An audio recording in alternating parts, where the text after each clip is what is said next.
Vamos falar da grande final da Copa Libertadores da América 2023, disputada de um lado pelo Fluminense buscando um feito inédito e do outro lado pelo Boca Juniors que buscava igualar o feito do seu conterrâneo Independiente, tentando chegar à sua 7ª conquista. Se por um lado o Fluminense vem à final sem estar na sua melhor fase, o time passando por um pouco de oscilação, principalmente no setor defensivo, sofrendo alguns gols que poderiam ser preocupantes numa final como essa, do outro lado o Boca Juniors já veio à final manquitolando, já veio capengando. Uma equipe que não jogava bem no Campeonato Argentino, não fez uma grande primeira fase e nos jogos eliminatórios da Copa Libertadores da América não venceu um jogo sequer.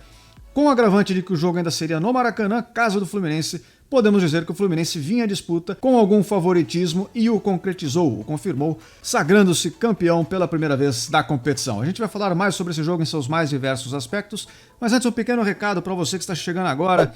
Você pode se inscrever aqui no canal para receber mais vídeos. E se você avaliar o vídeo e deixar o seu like, você me ajuda bastante. Eu preciso dizer isso porque vocês realmente me ajudam se vocês fizerem isso, certo? Mas agora que o recado foi dado, vamos voltar ao jogo então. Vamos colocar a nossa mesa tática para ver como o Fluminense veio a campo. Nós tínhamos Fábio no gol, Samuel Xavier pela direita, a dupla de zaga era de Nino e Felipe Melo, na esquerda o Marcelo, a dupla de volantes é de André e Martinelli, o meia centralizado Paulo Henrique Ganso, pela direita o Arias, pela esquerda o Keno e o seu centroavante era o Cano. São os 11 que entraram, mais adiante tivemos algumas alterações. Entrada do Diogo Barbosa, entrada do John Kennedy, Guga, Lima, enfim, a gente vai passando pelo jogo aos poucos aí. Mas desses jogadores que entraram em campo, eu gostaria de destacar quem as atuações chamaram a atenção foram principalmente do Keno, que foi acionado desde o começo do jogo ali, as primeiras jogadas do Fluminense quase todas foram aqui pelo lado dele, procurando esse jogador que tem um pouco mais de característica ali de drible. E o Cano, que foi talvez o grande protagonista da partida, tem sido o grande protagonista da temporada do Fluminense, fez mais uma grande partida. Se eu tiver que incluir alguém aqui na lista, que o Arias também fez uma boa partida, eu gostei da partida dele. Alguns outros jogadores tiveram atuações regulares, dentro daquilo que a gente espera. Paulo Henrique Ganso não estava nos seus melhores dias, talvez. Dupla de volantes, dupla de zaga, fez um jogo ali razoável. Lateral direito, Samuel Xavier também. Quem eu colocaria como destaque negativo foi o Marcelo, que não conseguiu aparecer bem no jogo, errou muitos passes, acabou dando muitos espaços mais uma vez, enfim. Ele que dentre todos esses jogadores talvez seja o que mais tem história aí no futebol, não conseguiu desempenhar tão bem. A gente vai voltar para a mesinha tática daqui a pouco para fazer uma outra análise, mas antes eu queria falar um pouco sobre a história do jogo e sobre as impressões. Para quem assistiu o vídeo que eu fiz ao longo da semana, dando as minhas expectativas para esse jogo, vai perceber que não era muito difícil adivinhar como as coisas aconteceriam, tanto que tudo que nós dissemos ali aconteceu ao longo da partida, desde os aspectos da vulnerabilidade defensiva da defesa ali do Fluminense pelo lado esquerdo, passando pelo fato do Boca Juniors vir para jogar numa abordagem mais reativa, vinha para enervar, tentar tirar o Fluminense do sério, gastar tempo, buscar um pouco mais ali dos contra-ataques, e também nós já prevíamos que o Fluminense teria mais controle da bola, tentaria propor o jogo, tudo isso acabou acontecendo. E apesar disso, o Fluminense com uma posse de bola muito maior, o jogo estava até com um certo equilíbrio em termos de chances criadas, porque o Boca Juniors conseguiu escapar ali umas duas vezes e tentar trazer uma jogada mais rápida que trouxesse algum susto. Mas o Fluminense consegue uma boa jogada pela direita, o Keno que estava ali jogando numa posição invertida, porque ao longo do jogo o Fluminense faz isso mesmo, né?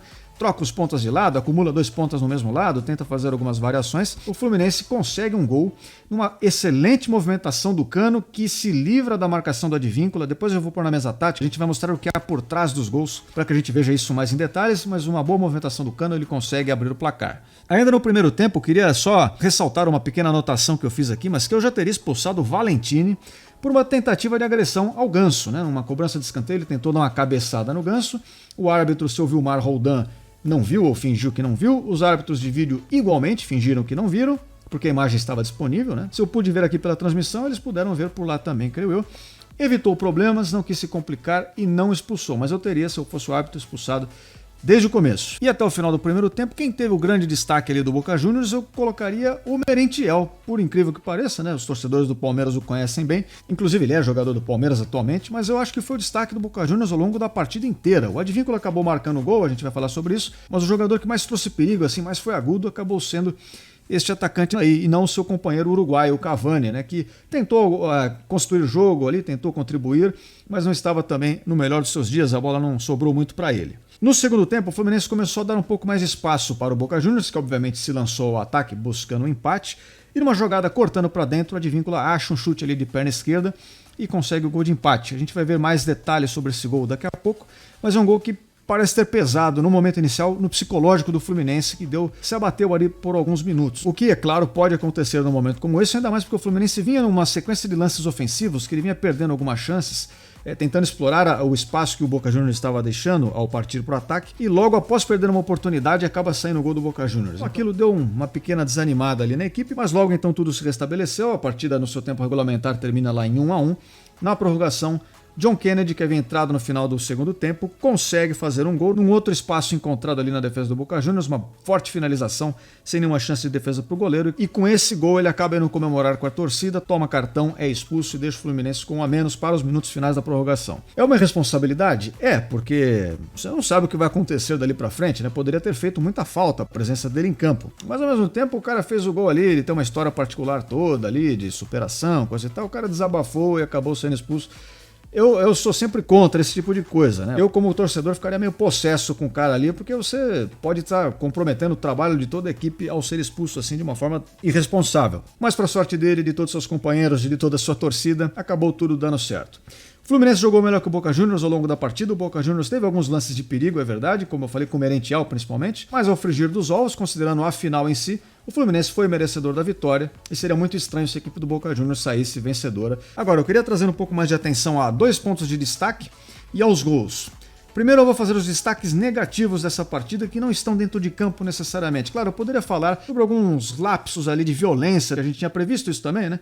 Que provavelmente aconteceria, mas eu queria falar exatamente da arbitragem. Meu primeiro destaque negativo vai para a arbitragem do seu Vilmar Roldan, que do ponto de vista disciplinar foi horrorosa, conivente com diversos momentos de antijogo que aconteceram e não resultaram em nenhum tipo de punição. Deixou de dar alguns cartões amarelos em vários lances violentos e em que os jogadores do Boca Juniors interromperam contra-ataques do Fluminense. Poderiam ter sido marcados também, mas ele preferiu seguir aquela linhagem do não vejo nada, não ouço nada e não falo nada. Ele fingiu que não estava em campo, que não era com ele. Os árbitros de vídeo também só reformaram uma decisão de campo na expulsão de um jogador do Boca Juniors, já no tempo de prorrogação, porque a depender do Vilmar Roldan, o tapa na cara que o zagueiro do Fluminense tomou não resultaria também em expulsão. Ele só deu um amarelo, inclusive acho que por pena, por dó. A depender dele não ia acontecer nada, muito provavelmente. Então, pelo menos essa expulsão foi reformada pelo VAR e era merecida, claramente foi mais um gesto de agressão do jogador do Boca Juniors. Esse é o primeiro destaque negativo. O segundo destaque negativo vai para a transmissão. Infelizmente eu tive que assistir pelo canal do Plim Plim aí, que pelo amor de Deus. E só posso dizer assim que da parte dos comentaristas nem é tão ruim assim, mas a parte da narração, os comentários da narração, só dá pra dizer que quem os faz não é do Ramos. Enfim, esse é o meu segundo destaque negativo. E eu vou voltar à minha mesa tática agora para mostrar para vocês o que há por trás dos gols, talvez algo que vocês não tenham notado ou tenham, mas que vale a pena ser destacado. Primeiro vamos falar do primeiro gol do Fluminense. Veja como acontecem as coisas. O Fluminense consegue ali uma jogada pela direita. O Keno sai em condição aqui pela direita de cruzar uma bola que chega aqui até o meio da área, né? Nesse momento nós temos 2 zagueiros do Boca Juniors dispostos na área e quem faz a marcação do Cano era o Advíncula, que estava aqui grudado, colado nele. Ele estava mais aberto pelo lado esquerdo. Nesse momento em que há o cruzamento, enquanto a bola está vindo, o Cano se desloca. Ele vem correndo para trás e para o meio da área e com isso ele se livra da marcação do Advíncula e consegue o espaço para finalizar para o gol. E essa é uma jogada que acontece porque, pessoal, o futebol não é jogado por máquinas, o futebol é jogado por humanos. Na disposição da defesa do Boca Juniors, obviamente que não havia uma instrução de marcação individual do Advíncula para cima do Cano. Os jogadores estavam marcando zonas, setores ali. A partir do momento em que o Cano faz essa movimentação, ele troca de zona, ele troca de setor.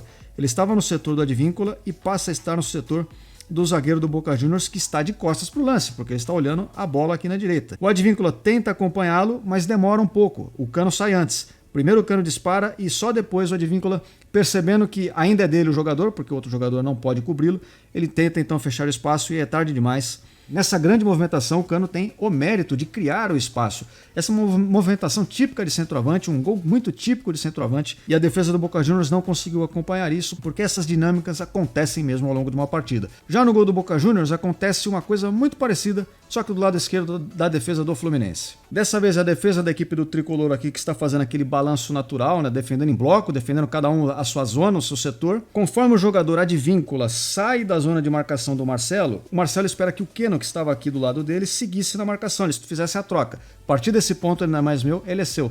O Keno demora um pouco a entender o lance e com isso ele não encosta, ele não aproxima no Advíncula e continua ali passivo no lance. Isso dá o espaço que o Advíncula precisa de escapar do Marcelo, abrir espaço e bater pro gol para vencer o goleiro Fábio e chegar no empate. Então o Keno, apesar de ter tido uma grande atuação, teve esse pequeno momento. Ele que não é um jogador da defesa propriamente, não é um jogador com essa característica, mas ele acaba não percebendo essa transição do jogador escapar do Marcelo, ser a responsabilidade dele encurtar, e ele demora também, chega atrasado, e por isso o Advíncula tem espaço para finalizar pro gol. Mérito do Advíncula que acertou o chute também, né?